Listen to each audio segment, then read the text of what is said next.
YCP అధినేత Jaganmohan Reddy birthday వేడుకలను భారీ సంఖ్యలో కార్యకర్తలు నిర్వహించడంపై తోడా మాజీ చైర్మన్ చెవిరెడ్డి మోహిత్ రెడ్డి హర్షం వ్యక్తం చేశారు.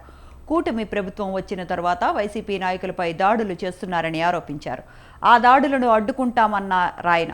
ఇచ్చిన హామీలు నెరవేర్చకుండా ప్రజలను కూటమి నేతలు మోసం చేస్తున్నారని విమర్శించారు. వైఎస్ జగన్ పుట్టినరోజు వేడుకలను తిరుపతి జిల్లా చంద్రగిరి నియోజకవర్గంలో ఘనంగా నిర్వహించారు. పాకాల మండలంలో వైసీపీ ఇన్ఛార్జ్ మోహిత్ రెడ్డి దివంగత వైఎస్ జగన్మోహన్ రెడ్డి రాజశేఖర్ రెడ్డి విగ్రహానికి పాలాభిషేకం చేశారు. భారీ కేక్ కట్ చేసి నాయకులు అభిమానులకు పంచిపెట్టారు. సుమారు 1000 మంది పేదలకు అన్నదానం చేశారు. ఈరోజు మా ప్రియతమ నాయకులు గౌరవ మాజీ ముఖ్యమంత్రులు జగన్మోహన్ రెడ్డి గారి పుట్టినరోజు సందర్భంగా పాకాలలో ఈరోజు ఇక్కడ ఘనంగా వేడుకలు జరపడం జరిగింది. నిజంగా ఇంత ఘనంగా జరిపించడానికి మా కార్యకర్తలు, మా నాయకులు, అదేవిధంగా ప్రతి ఒక్కరికి పేరు పేర్ల శిరస్సు నుంచి ధన్యవాదాలు తెలియజేస్తున్నా.